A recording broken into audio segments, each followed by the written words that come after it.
የዛሬ እንግዶቻችን በ1970ዎቹ መጀመሪያ ዓመታት ጀምሮ እስከ 1980ዎቹ መግቢያ ማዕከላዊ በሚባለው ማረሚያ ቤት የነበሩ እስረኞች ናቸው። ባሳለፍነው ሰሞን አንድ ዝግጅት አሰናድተው ነበርና እኛም እዚሁ ዝግጅት ላይ ታደምን። የያኔዎቹ ወጣት ታራሚዎች፣ የአሁኖቹ ጎልማሶች ይህን ዝግጅት ያሰናዱት በዚያ በእስር ቤት ቆይታቸው ማረሚያ ቤት ውስጥ በነበረው ትምህርት ቤት ያስተማሯቸውን መምህራን ለማመስገን ነበር። እነሱ ዛሬ በሕይወት ተርፈው ለዚህ በቁ እንጂ ብዙ ወዳጆቻቸው በህልፈት እንደተለዩአቸው በሐዘን ይናገራሉ። ከዝግጅቱ አከናዋኞች መካከል ሁለቱን በስቱዲዮአችን ጋብዘናቸው የያኔ ወጣትነት ምን መልክ እንደነበረው፣ ስለ ዘመኑ፣ ስለ ማረሚያ ቤቱ፣ ስለ ትምህርት ቤቱና መሰል ጉዳዮች ጥያቄዎቻችንን አንስተን አውግተናል። ጥሪያችንን አክብረው እዚህ ድረስ ስለመጡልን በእናንተው ስም እያመሰገንን ሙሉ ዝግጅቱን እንድታደምጡ በአክብሮት ጋብዘናል።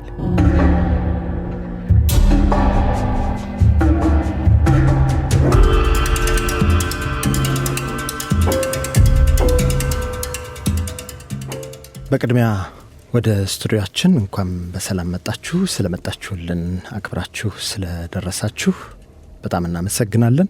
እንተዋወቅ እስቲ። በእኛም ስለ ጋበዛችሁን በጣም እናመሰግናለን። እኔ ዮሐንስ አፈወርቅ ነኝ።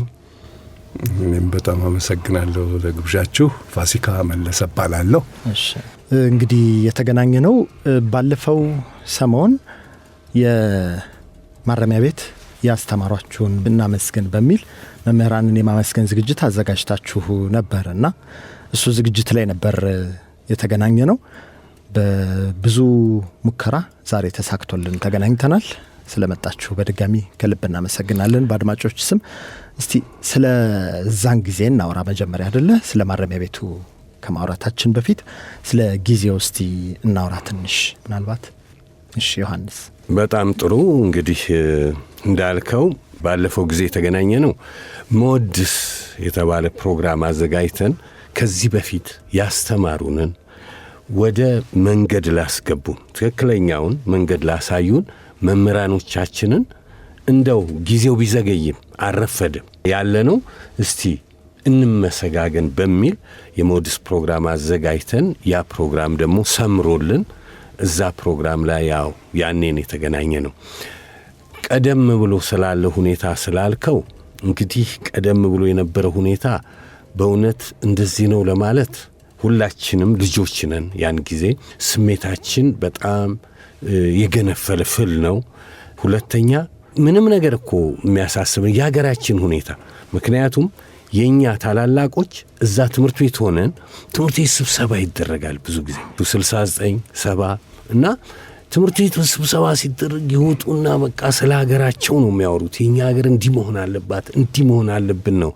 እና ያ ደግሞ እንግዲህ ለኛ የሚፈጥረውን ስሜት አስብ እና እነሱ ወጣ ሲሉ ደግሞ እኛም ደግሞ በተራችን ስለ ሀገራችን ማለት ነው። እና ያ ስሜት ሁሉም ተማሪ ላይ ያለ ነው፣ እንደ ሰደድ እሳት የተያያዘ ነው።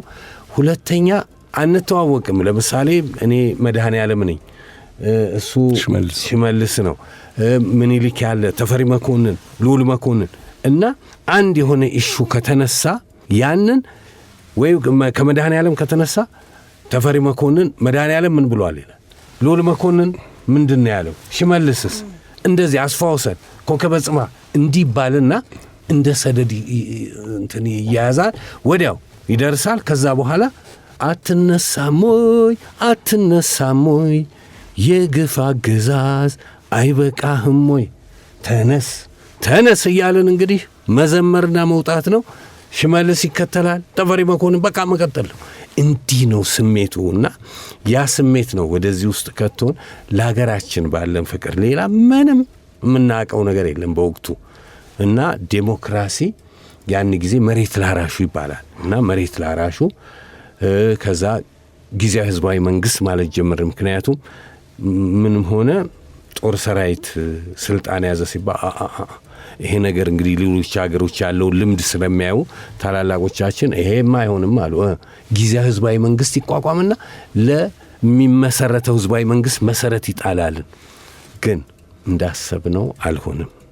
ያ እንግዲህ ባክግራውንዱን ቀደም ብሎ ሰጥቶታል ዮሐንስ።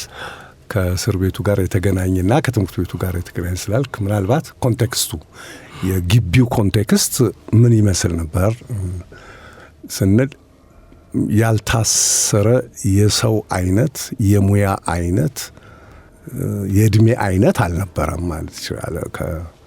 የንጉሱ የልጅ ልጆች ጀምሮ እስከ ጄኔራሎች፣ ልዕልቶች፣ የክፍለ ሀገር ዋና አስተዳዳሪዎች፣ ዶክተሮች፣ ነጋዴዎች፣ የኔ ቢጤ አይነት ሃይ ስኩል ተማሪዎች፣ እኔ ነኝ ያሉ ነፍሰ ገዳዮች፣ ኪስ አውላቂዎች፣ እኔ ነኝ ያለ ሽፍታ፣ ነፃ አውጪ በሙሉ የተሰባሰበበት ነው። አሁን በቁጥራቸውን ያው መገመት አልችልም፣ ግን በ10 ሺዎች ይቆጠራል። እዛ ግቢ በነበርንበት ጊዜ ቅድም እንዳልከው 70ዎቹ ነው ደርግ መልሶ ያሰራቸው።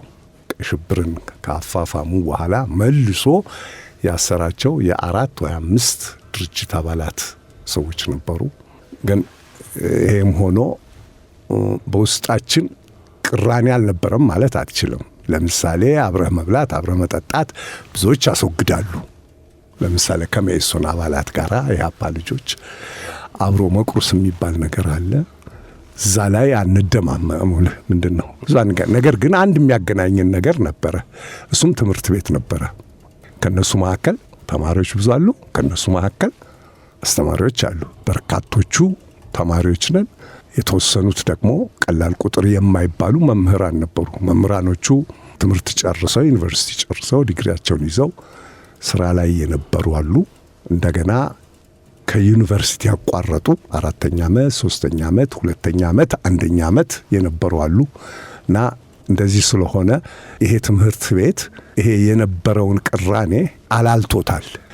ለምሳሌ ሃይ ስኩል ከጨረስኩ በኋላ የሚቀጥለው 3ኛው ዓመት ላይ አካውንቲንግ የሚባል የሎው ትምህርት ወስጃለሁ። እንደውም ከተፈታው በኋላ ተቀጥሬ 8 ወር እና 6 ወር ሰርቼበታለሁ። እዛ ማረሚያ ቤት?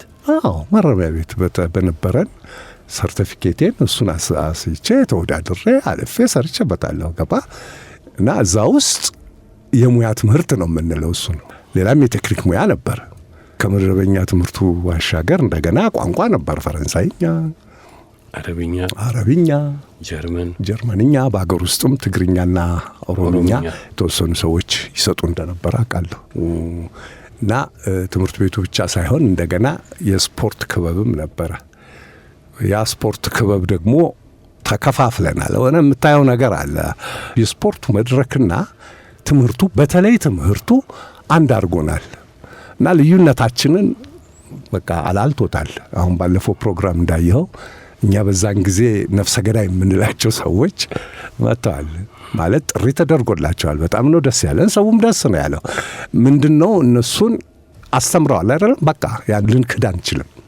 እኔ እንዳልኩህ እንግዲህ ያንን ሎው ስማር በዛን ጊዜ የነበረ ሰው ስሙ መጥቀስ አያስፈልግም።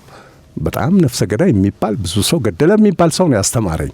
እሱን በማየቴ ደስ ብሎኛል። እዛ ላይ በሌላ አይደለም በማስተማሩ እና በዛን ጊዜ የነበረው የአዲስ አበባ ወህኒ ቤት አጠቃላይ ኮንቴክስትና ትምህርቱ ያለው ግንኙነት ይሄ ነው። በወሬ ምን ይሰማል ያላችሁት አይነት ሰው ከነገስታቱ ቤተሰብ ከደሃው ሀብታለኝ ከሚለው ምንም የለኝም ከሚለው የተማረው ያልተማረው የሁሉ እዛ ቦታ ላይ ከተሰባሰበ ምንድነው አብዛኛው የተያዘበት ምክንያት ምንድነው? ፖለቲካ ነው ወይስ ማጭበርበር ነው ወይስ ምንድነው? በፖለቲካ ጉዳይ ነው። ወጣትነት ኦፍ ኮርስ ያን ጊዜ ወንጀል ነው። በቃ መንገድ ላይ አሁን ለምሳሌ ሁንም አትሁንም አፍሮነ የጊዜው እንትን ነው ፋሽን ነው። አፍሮ አድርገ እንዲዘነጥ ብለህ ስትሄድ በቃ እጅ ወደ ላይ ነው። ኤኒዌር በአብዮት ጥበቃ መብት የተሰጠው ይገርማል። የኛ እናትና አባቶች በሚከፍሉት ታክስ ነው። ገብተዋል። ታክስ ይሄን ከፍለው ነው ደሞዝ የሚከፍሉት። ያ ሰው ግን አንተ ልጁን በቃ መግቢያ መውጫ የሚያሳጣበት ጊዜ ነው። እና ደግሞ መንግስት በአንጻሩ ደግሞ ስለሚቃወሙኝ በሚል ላይሰንስ ቱ ኪል ነው ገባ ተሰጥቷቸዋል። በቃ የመግደያ ፈቃድ ዝም ብሎ በቃ አነጣጥሮ እኮ አንዳንዴ ቁም ከማበለቱ በፊት ይተኩሳል። ይሄ የሆነበት ጊዜ ነውና ማንንም የማያምንበት ጊዜ፣ ወጣትነት ወንጀል የሆነበት ጊዜ ነው። በተረፈ በእስር ቤት ውስጥ ከገባህ በኋላ ያለው ይሄ ስብስብ ከተለያየ ነው። ነፍሰ ገዳዮች አሉ፣ ሌቦች አሉ። ይገርማል። በየ3 ወር በየ6 ወር እየወጡ ይመላለሳሉ። እነሱ ወይ 1 ዓመት ነው ቢበዛ የሚታሰሩት፣ ይመላለሳሉ። እንደዚህ አይነት ሰዎች አሉ። በዛው ልክ ደግሞ ቅድም እንዳለ ለምሳሌ ይሄ ትምህርት ቤት በተለይ ከኤሌመንተሪው እና አንደኛ ደረጃው ነበር 2ኛ ደረጃው እንዲፈቀድ ከፍተኛ መስዋዕትነት ተከፍሏል። ያን ጊዜ ከፍተኛ ትምህርት ኮሚሽን የሚባል ነበር። እዛ ሄደው ሲያስፈቅዱ በቃ ይፈራሉም፣ ገብተዋል። እንደገና ደግሞ እንደው እስቲ ቆይ ብለው ሲመጡ የሚደንቅ ነገር በጣም ያገኟቸው ሰዎች ደንግጠው ነው። እነ ዶክተር አብርሃም እንግዳን እንዲህ መሳሰሉትን በጣም ዩኒቨርሲቲ አስተማሪ የነበሩ ሰዎች ሲያገኝ እናንተማ ካላችሁ በደንብ አስተምሯቸው አደራ ብለው እንደዚህ ተደርጎ ነው የተፈቀደው። ያም ደግሞ ከሆነ በኋላ እዛ ያለው ደግሞ ተማሪ አላሳፈረም። ከአንድም 2-3 ጊዜ አንደኛ ከተቀላለው በመውጣት ውጤቱን ያሳየ ነው። ከወጡም በኋላ ብዙ ጊዜ ቻንስለርስ ጎልድ የበሉት ዩኒቨርሲቲ እና ጥሩ ስብስብ የነበረው ያ ፖቴንሻል የነበረበት ወጣት ነበር። ግን አልሆነም፣ አልፈቀደም፣ ወደ መጥፎ ቅዠት ተቀየረ። ይሄ ምንም ማድረግ አችልም፣ የጊዜው አካሄድ ነውና እዚህ ላይ ምንድነው በዛን ጊዜ ወጣት የተባለ ይታሰር ነበር ላልከው፣ አሁን ዝም ብለህ በደርግ ጫማ ውስጥ ገብተህ ስታይ ልክ ነው። መንገድ ላይ ያለውን ወጣት መግደል ማሰር ልክ ነው፣ በደርግ ጫማ ውስጥ ገብተህ ስታየው። ምክንያቱም ብዙ ጊዜ አንዳንድ ወጣቶች በአሁኑ ሰዓት ይጠይቁኛልና የማስረዳበት የነበረውን የወጣትና የህዝብ ድጋፍ የማስረዳበት ነገር ሳጣ ብዙዎቹ የሚያውቁት 97 ትዝ ይልሃል ህብረተሰቡ ተቃዋሚው እንዴት ነው የደገፈው? አለመደገፍ ነው አይነት አይመስልህም? በቃ የዛ አይነት ሲቹዌሽን ለ2 ተኩል ዓመታት ቢያንስ እኛ ይኖርንበት አዲስ አበባ ውስጥ ነበር። ስለዚህ አሁን እንዴት አድርጎ ይለየው? አሁን ለመለየት ያስቸግራል። ገባህ? ለምሳሌ ምንድነው ከአባላት ውጪ ለምሳሌ እኔ የተካፈልኩበት ወጣት ማህበር እናቋቁም ነበር። ወጣት ማህበሩን ማዘጋጃ ነበር የምናረገው። ወደ ኢህአፓ ለመሰብሰቢያ ማዘጋጃ እናረገው ነበርና ተራ ወጣት ማህበር ነው። ላይብረሪ እንከፍታለን፣ ቴብል ቴኒስ እናደርጋለን። አንዳንድ ውይይት ዓለም አቀፋዊ የሆነ እውቀት ነክ ወይም ፖለቲክስም ሊሆን ይችላል፣ እሱን እናካሄድ ነበረ። ስለዚህ አሁን ደርግ ሊለየው አይችልም። ኢንታየርሊ ወጣት በሙሉ ነው ምልህ የተካፈለው ማለት ይቻላል፣ በተለይ ነቃ ያለው ወጣት። ስለዚህ በሱ ጫማ ሆነህ ይሄ አሳውን እንትን ለማለት ባህሩን አይነት ነገር የዛ ነው። ይሄ ፋሽስቶች የሚከተሉት ስልት ነው።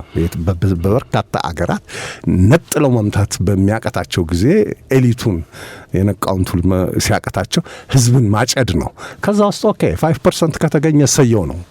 የነሱ መለኪያ እሱ ስለሆነ ብለህ በእነሱ ጫማ ውስጥ ሆነ ስታየው እንደዛ ነው። እና አገሩን በሙሉ እስር ቤት ነው ያደረጉት። መግደል ብቻ እስር ቤት ነው። ቀበሌ የተባለ በሙሉ እስር ቤት ነው። ከፍታ የተባለ በዛን ጊዜ አሁን በወረዳ ሳይዝ ያለው ልትወስዶ ትችላለህ። እነሱ በሙሉ እስር ቤቶች ናቸው። እና ይሄ ያ ነው። ምናልባት ለጥያቄ ከመለስኩኝ ወደ ማረሚያው ከመግባታችን በፊት እስቲ ያው ዘመኑን ገልጻችሁታል እንዳላችሁት፣ ከዛ ውጪ ያለው ይሄ ከፖለቲካ እንቅስቃሴ ውጪ ያለውን ወጣትነት ያኔ ምን ይመስል ነበር? እስቲ ከእስር ቤቱ ውጪ ያለው ከተማ ላይ ያለው ወጣትነት የፖለቲካው ጫና እንዳለ ሆኖ እኔ አንድ አመለካከት አለኝ።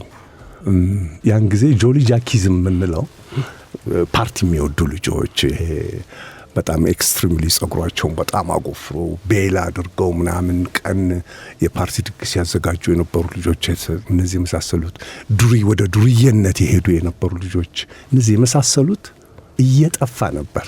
ይሄ ጸሐፊዎች መጻፍ ያለባቸው ነገር ይመስለኛል። እዚህ ጫት እየቃመ በየስርቻው የሚቆይ እየጠጣ የሚኖር ይሄ ፓርቲ የሚያሳድድ ልጅ ትልቅ የሆነ እዚህ ኤቲካል የሆነ እዚህ የሞራል የምናምን ነገር አድቃቂ ነገሮች ጠፍተው ነበር። እንደዚህ ስለ ዱርዬ አልነበረም ማለት አይደለም፣ አሉ። ነገር ግን ሲግኒፊካንትሊ ቀንሷል።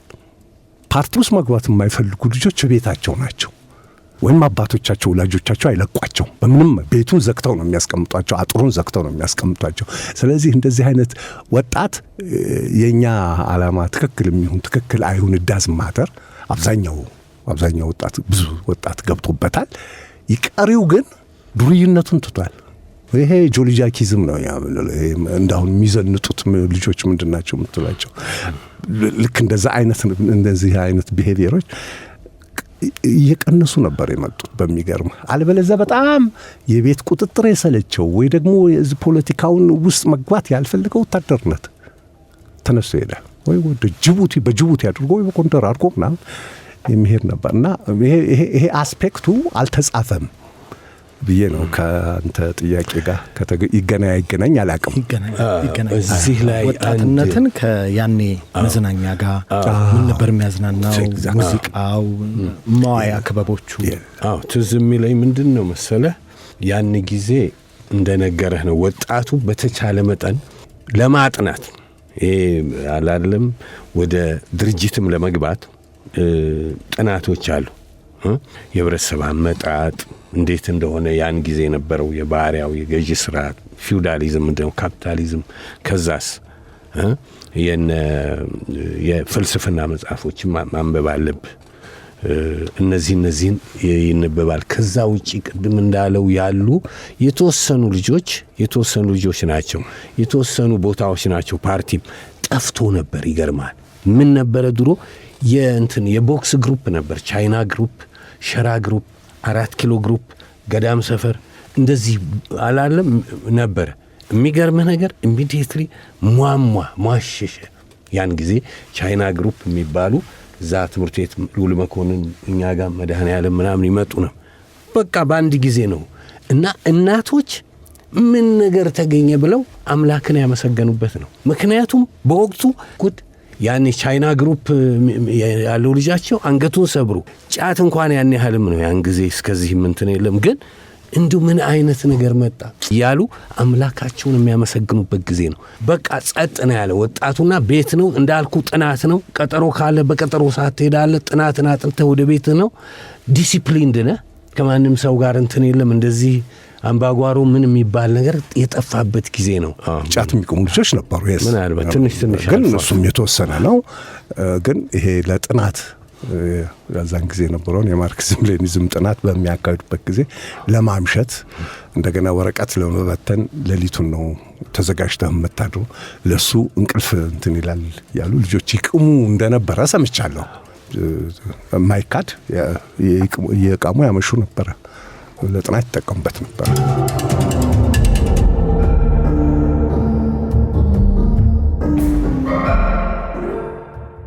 እስቲ አሁን ወደ ወህኒው ንግባ አይደለ? የት ነበር የታሰራችሁት?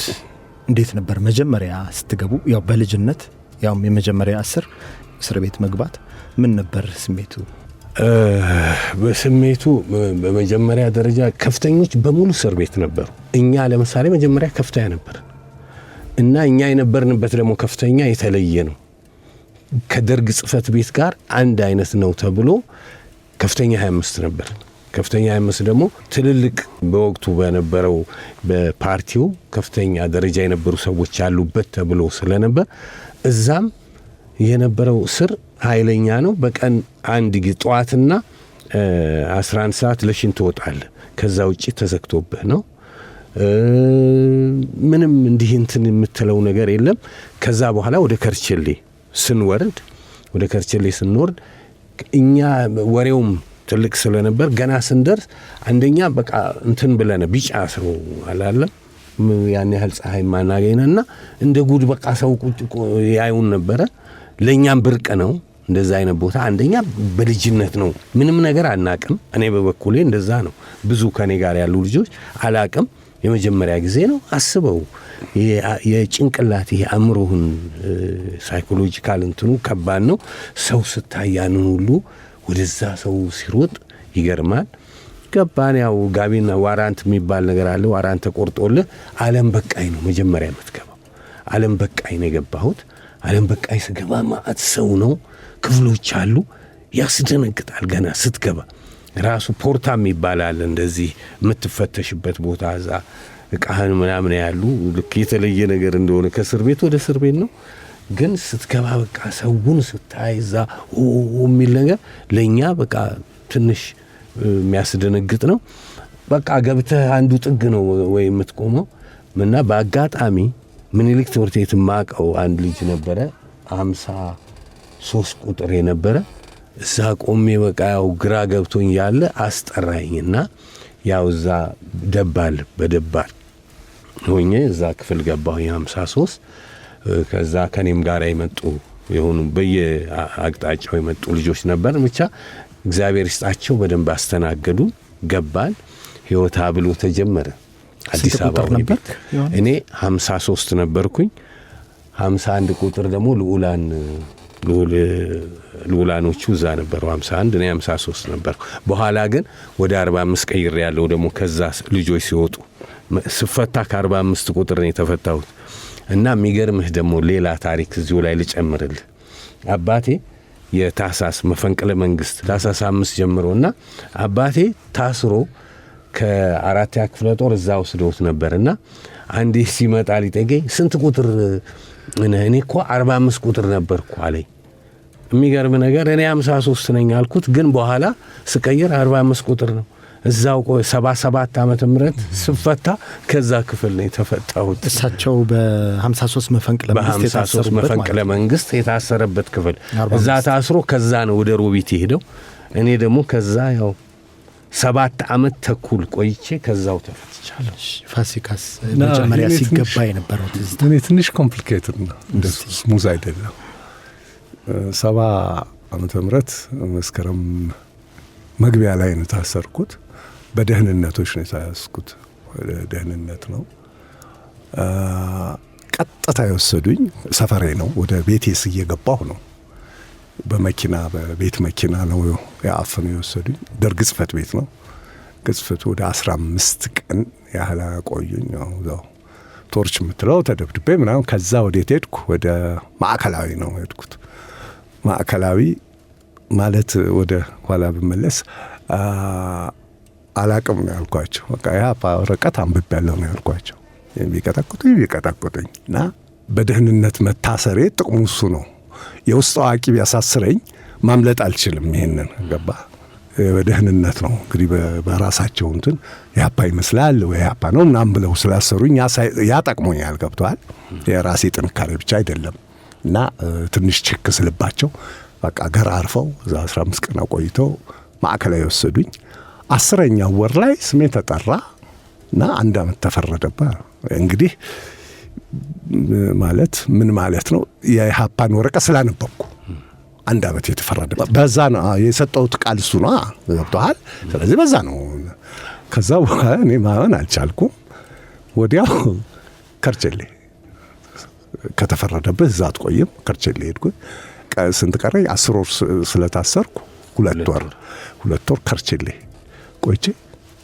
ተፈታሁ ኢሚዲየትሊ በቃ ማምለጥ አለብኝ ምክንያቱም ጉድ አለብኝ ከና ያልተገለጸ መደበቁ ራሱ ደግሞ ሌላ ወንጀል ነው ገብቷል አንድ ቀን ልታሰር እንደምችል በቃ ገምት ነበር ምክንያቱም ከኔ በታች የነበሩ ልጆች ምንም አያውቁ ልጆች እንደሱን ጥዬ ነው የወጣሁት እስር ቤት ማአት ልጅ አለ የሰፈሬ ልጆች ምናምን አሉ እና ስፈታም እነሱም ሁሉም ግር ብሎታል ከዛ ለመጥፋት ሞከርኩ በጎንደር በኩል ከአባቴ እጁ አለበት አሬንጅ አርኩ ምናምን ግን እዛ የሚወስደው ሰውዬ የሚያሻግረው ሰውዬ ፌል አረገ እሱ ደግሞ በደህንነት ተጠቆመበት መስላል ሰው ያሻግራል ተብሎ ከዛ ያልረፍኩባት ሆቴል ነው ላከልኝ በአስቸኳይ ውጣለኝ ከዛ አልቤርጎ ብቻ በፌስታል የነበረችኝ ንቃይጄ አመለጥኩ የሆነ ቤት ውስጥ አደርኩ እዛ ተደብቄ 2 ቀን 3 ቀን አድፍጬ ሁኔታዎችን ሰምቼ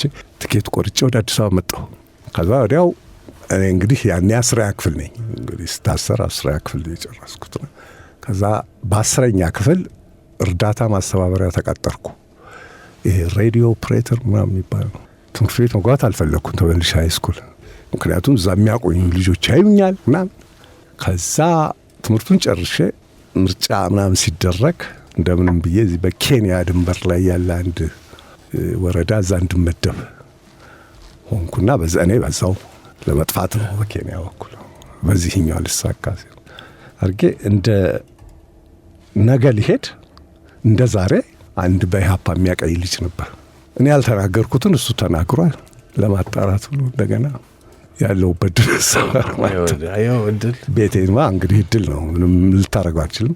እሱን ያዘኝ አሁን የእንትን ነው እና 3ኛ ጣቢያ ማዕከላዊ ነው፣ የማዕከላዊ ምርመራ ነው።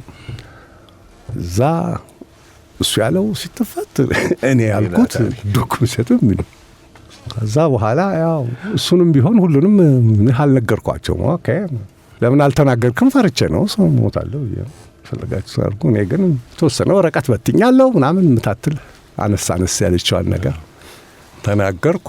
እንደገና 10 ወር እዛው ቆየሁ። 10 ወር ቆየሁ። ያው ሰኛ ሲበዛ ምናምን ሲል 70 በአንድ አመት ተፈርዶብኝ ቆየሁ።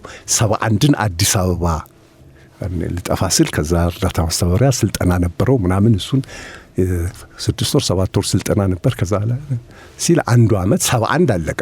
አሁን የታሰርኩት መቼ ነው? 72 በተመሳሳይ ጊዜ መስከረም ላይ ነው። እና ከዛ በኋላ 10 ወር ካቆዩ በኋላ ማዕከላዊ ወደ ከርቸሌ፣ ከዛ በኋላ ለ7 አመታት እዛው ቆየሁ። ምህረት የሚባል መጣ፣ ለቀቁኝ 78 መጨረሻ። እና ቅድም እንዳልኩ እድልም አለ።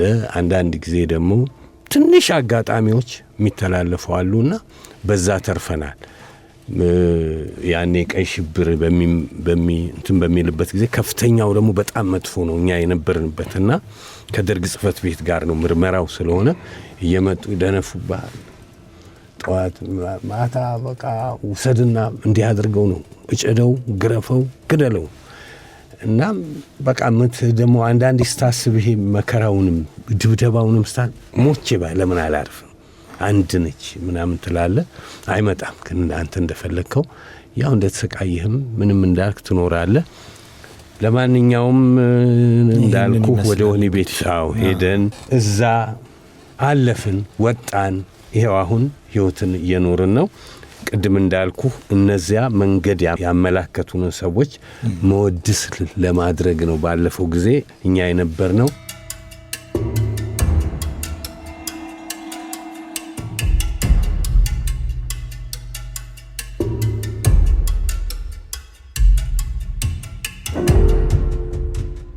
ራሱ ሁነቱን በተለይ ደግሞ አሁን ሁሉም ሰው ያውቀዋል ብላችሁ አትገምቱም አይደል? በተለይ አሁኑ ትውልድ እንዴት እንደነበር ዘመኑን ለማመላከት እንዲቻለን ብዬ ነው ይሄንን ያነሳሁት።